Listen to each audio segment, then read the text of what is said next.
మహాదేవుడును మన రక్షకుడు అయిన యేసుక్రీస్తు వారి శ్రేష్టమైన నామంలో ఉదయకాలం అన్నా అనే చక్కని కార్యక్రమాన్ని చూస్తున్న మీ అందరికీ నిండు హృదయంతో వందనాలండి. దేవుని మహాకృప మీకు తోడై ఉండును గాక. ఎలా ఉన్నారండి?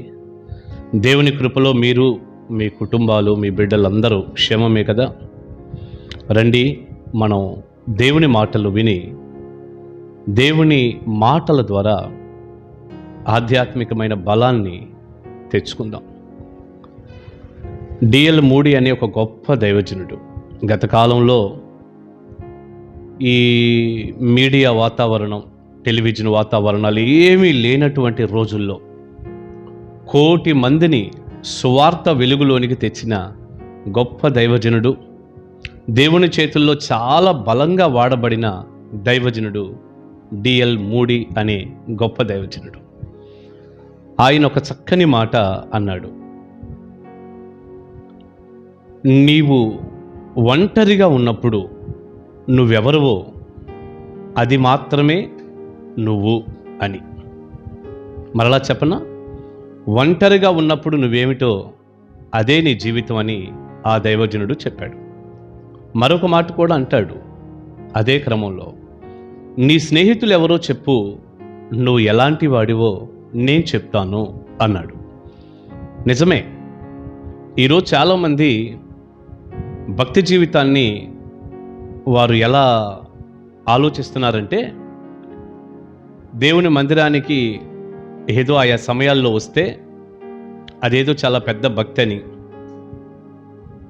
పాటలు ఏదైనా ఒక అవకాశం దైవజనుడు ఇచ్చినప్పుడు పాటలు పాడితే అది చాలా భక్తి అని, లేదా దైవజనుడు వాక్యం చెప్పేటప్పుడు ఏదో రెఫరెన్సులు త్వరగా బైబిల్లో నుంచి దైవజనుడు చెప్పినటువంటి వాక్యాన్ని చదివితే అది చాలా భక్తి అని, ఇంకా ఏదో పాస్టర్ గారు పక్కనే ఉండి కాస్త పరిచర్య చేస్తా కనుక కనపడితే, కాస్త సౌండ్ సిస్టమ్ దగ్గర ఏదైనా కొన్ని కార్యక్రమాల్లో యాక్టివ్గా పాల్గొనటమో, దైవజనుడు చెప్పినటువంటి పని చేయటమో చేస్తే మేము చాలా భక్తి పనులు అనేటటువంటి ఆలోచనలో ఈనాటి సంఘం ఉండటం మనం గమనిస్తాం.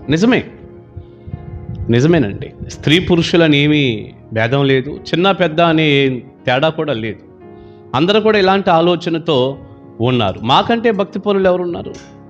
మరి నేను ఇంత చక్కటి కానుకిస్తున్నాను దేవుడికి, క్రమం తప్పకుండా నేను దశమ భాగం ఇస్తాను, నేను గుడికి దేవాలయానికి కూడా అసలు ఎప్పుడూ కూడా గైరుహాజరు అవ్వను, నేను ఆగను, ఆబ్సెంట్ లేదు నాకు, నేను చాలా క్రమంగా వెళ్తూ ఉంటాను దేవుని మందిరానికి అంటూ ఇలా చాలామంది వాటిని బట్టి మేము భక్తి కలిగిన వాళ్ళం అనుకుంటున్నారు. ప్రియులారా, ఒక్క మాట చెప్పనా, ఇవన్నీ కూడా మంచివే కానీ ఇలా ప్రజల ముందు నువ్వు కనపడేది, పబ్లిక్లో నువ్వు కనపడేది, మందిరాల్లో కనపడేది, అది మాత్రమే భక్తి అనుకుంటే నువ్వు చాలా భ్రమలో ఉన్నట్టే లెక్క.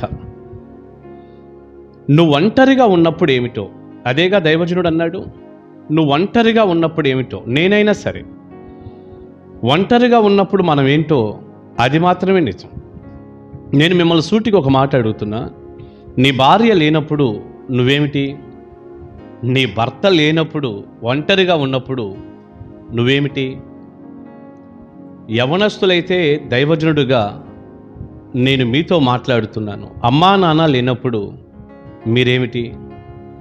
మీరెవరైనా సరే ఒంటరిగా ఉన్నారు, ఎవరూ లేరు. అప్పుడు నువ్వేం ఆలోచిస్తున్నావో, ఫోన్లో ఏం చూస్తున్నావో, ఎవరితో చాటింగో మీటింగో, నువ్వు ఎలాగైతే జీవిస్తున్నావో, ఎలాగైతే ఆలోచిస్తున్నావో, ఏదైతే చూస్తూ కాలం గడుపుతున్నావో, ఎలాంటి వ్యక్తుల్ని ఒంటరిగా ఉన్నాను రండని నువ్వు పిలుచుకుంటున్నావో, వారితో కలిసి ఎలాంటి పాపంలో ఉన్నావో ఆలోచించండి ఒకసారి. అదే నువ్వు. ఏదో బ్రహ్మాండమైన డ్రెస్ వేసుకొని మందిరంలో పాటలు పాడేది నువ్వు కాదు, నిజం కాదు, అది ఏం కాదు.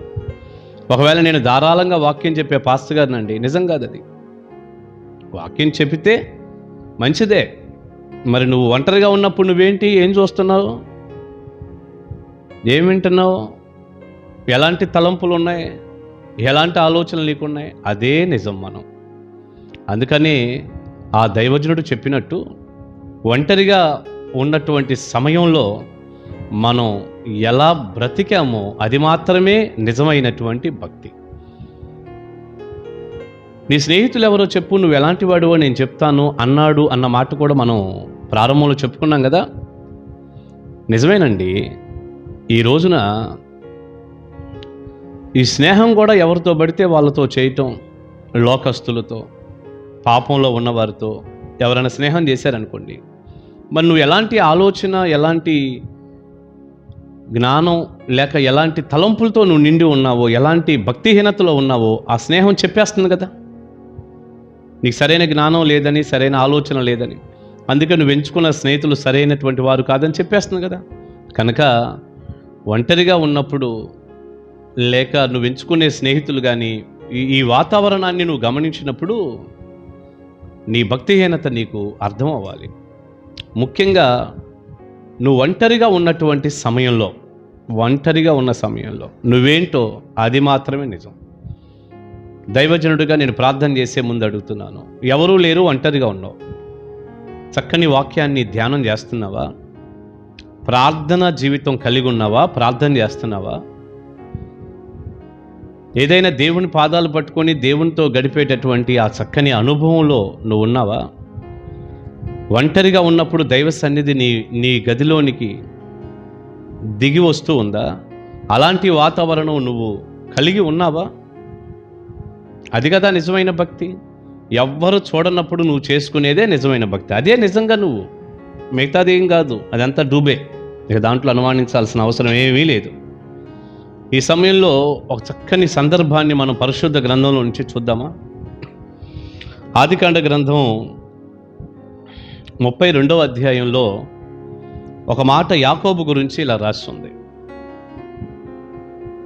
అన్న ద్వారా చాలా సమస్య వస్తుందని తెలుసుకున్నప్పుడు యాకోబు చేసినటువంటి పని.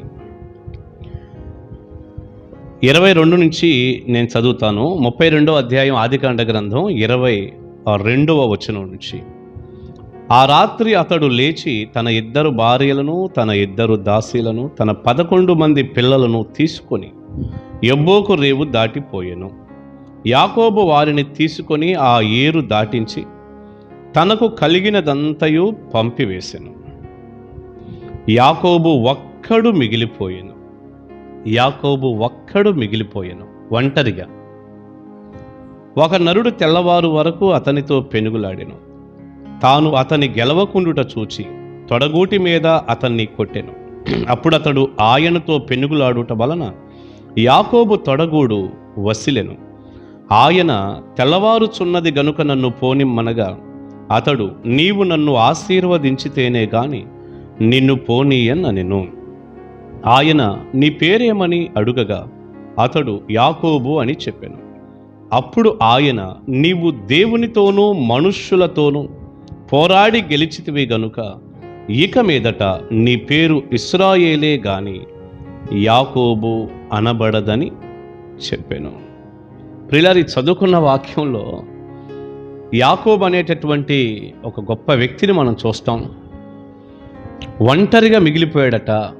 ఆ ఒంటరి సమయం అంతా దేవునితో పెనుగులాడినట్టుగా, దేవునితో పోరాడి గెలిచినట్టుగా మనం చూస్తున్నాం. అందుకే మనం 24వ వచనంలో కూడా ఈ మాట చూసాం. యాకోబు ఒక్కడు మిగిలిపోయాను.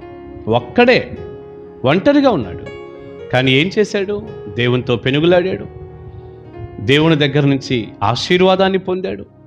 ఏ సమస్య అయితే ఆయన జీవితంలో కలగబోతుందో అందులో దేవుని సహాయాన్ని అర్థించి విజయం పొందాడు. యాకోబు అనబడిన వ్యక్తి ఇశ్రాయేలుగా మార్చబడ్డాడు. దేవుని యొక్క సహాయం అతడు పొందుకోగలిగాడు. ప్రియబిడ్డ, ఒంటరిగా ఉన్నప్పుడు నువ్వు చేయాల్సింది దేవునితో పెనుగులాడటమే. పెనుగులాడటం అంటే ప్రార్థన, కన్నీటి ప్రార్థన, దైవ ధ్యానం, లేఖన పఠనం, ఇలా దేవుని సన్నిధి బలంగా గడుపుతూ దేవునితోనే నీ ఒంటరి సమయం అంతా నువ్వు గడపాలి.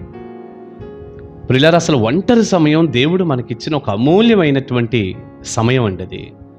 దాన్ని పాపానికి, లోక సంబంధమైన వాటికి, సైతాను ఆలోచనలకి మనం వాడుకోకుండా దేవుని పాదాలు పట్టుకొని దేవునితోనే మనం గడిపితే యాకోబులాగా మనము దీవించబడతాం, ఆశీర్వదించబడతాం. మరలా చెప్తున్నాను, ఒంటరిగా ఉన్నప్పుడు నువ్వేమిటో అదే నిజం, అదే నువ్వు. మిగతా దాన్ని మీరు లెక్కేసుకొని ఇది కదా భక్తి అనుకోవద్దు. ఒంటరి జీవితం, ఒంటరి సమయాలు నువ్వు ఓడిపోతే, అక్కడ దేవుని సన్నిధి కోల్పోతే, మనం పబ్లిక్లో ఎంత గొప్పగా దేవుని పని చేస్తున్నా, ఎంత గొప్పగా కనపడినా దాని ద్వారా ఏం ప్రయోజనం లేదు. ఈ విషయాన్ని గమనించి తప్పకుండా దేవునితో ఒంటరి వేళల్లో మనందరం గడుపుదాం, దైవాశీర్వాదాలు పొందుదాం, నిజమైన భక్తి చేద్దాం. దైవ దీవెన అందరికీ ఉండునుగాక. ఆమేన్. ప్రార్థన చేసుకుందాం. తండ్రి, మీ నామాని స్తోత్రం. మీ పాదాలు పట్టి మిమ్మల్ని స్తుతిస్తున్నాను. ఈ ఉదయకాల సమయంలో మీరు మాట్లాడిన ఈ చక్కని మాటల కొరకు వందనాలయ్యా. మేమేదో 10 మంది ముందు నిలబడినప్పుడు, వారేదో మమ్మల్ని పొగుడుతున్నప్పుడు, మేమేదో మీరిచ్చిన తలాంతులను బట్టి నాయనా వాడబడుతున్నప్పుడు, మేము చాలా భక్తిపరులు అనే ఒక గర్వానికి మేము లోనవుతూ ఉంటాం. ఒంటరిగా ఉన్నప్పుడు మేమేమిటో అదే నిజమని, అదే సరైనటువంటి భక్తి అని, దానిని బట్టే మా భక్తి జీవితం అంచనా వేయబడుతుందని మీరు చెప్పిన మాటల కొరకు స్తోత్రాలు. ఈ వర్తమానాన్ని ప్రజలకు దీవెనకరంగా చేయండి. ఎంతమంది అయితే సరిచేసుకొని నేను ఒంటరిగా ఉన్నప్పుడు నా దేవునితోనే నేను గడుపుతాను అని నాయన వారు అనుకుంటున్నారు, ఆశపడుతున్నారు, వారందరినీ మీరు చూడండి, సహాయం చేయండి, క్షమించండి, మీతో గడిపి వర్ధిల్లే కృప ఇవ్వండి. యేసు నామమున ప్రార్థన మనవులు అడుగుచున్నాను తండ్రి. Amen, amen. God bless you. దేవుని మహాకృప మీ తోడై ఉండును గాక. ఆమేన్. కలుసుకుందాం.